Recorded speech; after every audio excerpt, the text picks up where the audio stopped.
Ça, c'est une panthère des neiges. Elle a un comportement stéréotypé de la captivité qui rend fou.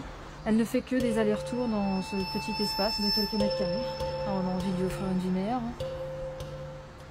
On se dit qu'elle mérite mieux que ça. Une panthère des neiges, enfermée dans un espace minuscule.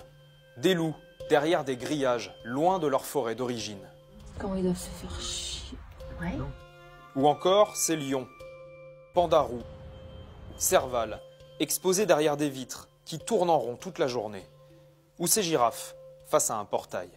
Ces images viennent du zoo de Pont-Scorff, dans le Morbihan, qui détient 560 animaux. Elles n'ont rien d'exceptionnel, c'est la triste banalité de la captivité. Oui, c'est dur, surtout quand on connaît cette espèce sauvage qui habite dans les montagnes, qui chasse, qui saute, qui a besoin d'un territoire immense pour vivre et puis pour exprimer ses comportements naturels. Donc, c'est crève-cœur, ouais. Vraiment, vraiment. La plupart d'entre nous aimeraient voir ces animaux retrouver la liberté. Eh bien, bonne nouvelle, on a une occasion unique de rendre cela possible. Car ce zoo, il est à vendre et l'organisation Rewild, qui regroupe plusieurs associations de défense des animaux, veut l'acheter. Le projet, c'est de transformer le zoo en centre de réhabilitation de la faune sauvage. Mais pour cela, Rewild a besoin de vous pour récolter les fonds nécessaires.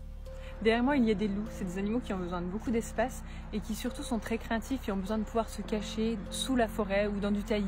Si on réussit à acquérir ce zoo, ils pourront retrouver le milieu naturel.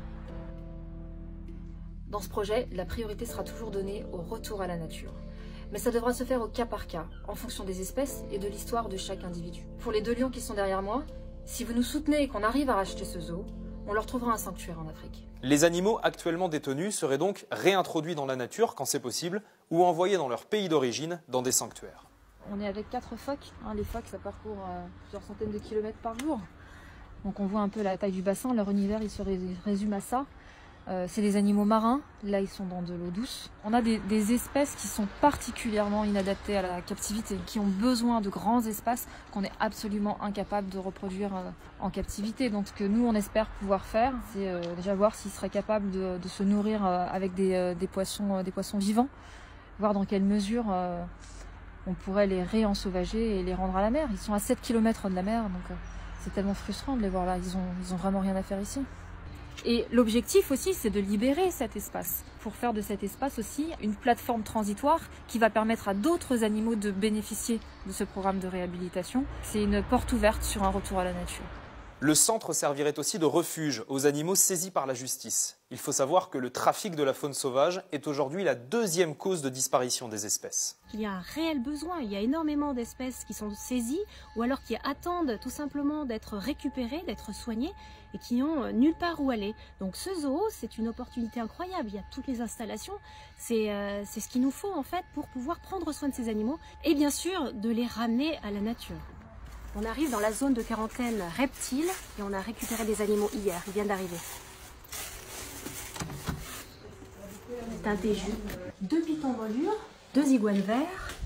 Tous ces animaux ont été saisis, ils sont un peu traumatisés par la saisie, mais en fait ils étaient détenus chez un particulier qui n'avait aucune autorisation de détention de ces animaux. Rewild collabore déjà avec la justice, ce sont les procureurs de la République qui nous ont confié ces animaux. Et là, ce sont les premiers à arriver. Si on a ce zoo, c'est sûr qu'on va réussir à en avoir beaucoup plus, à récupérer énormément d'animaux issus des saisies, de pouvoir en prendre soin et de les ramener tous dans leur habitat naturel. C'est une grande première en fait, on serait les seuls à le faire. À terme, ce centre permettrait de rendre la liberté à des milliers d'animaux sauvages. Mais pour acheter le zoo, Rewild doit trouver 600 000 € dans les 5 prochains mois. Si la somme n'est pas réunie, les animaux resteront captifs et le projet ne verra pas le jour. L'étape préalable indispensable, c'est qu'on réussisse à lever suffisamment de fonds sur la cagnotte pour financer dans la durée le soin, la réhabilitation et le retour à la nature des animaux qu'on aura sauvés.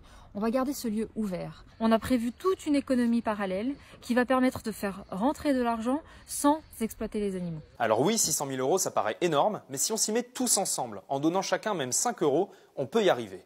Et si jamais vous n'êtes pas en capacité de faire un don, vous pouvez toujours partager cette vidéo à vos amis et à votre famille. On compte sur vous.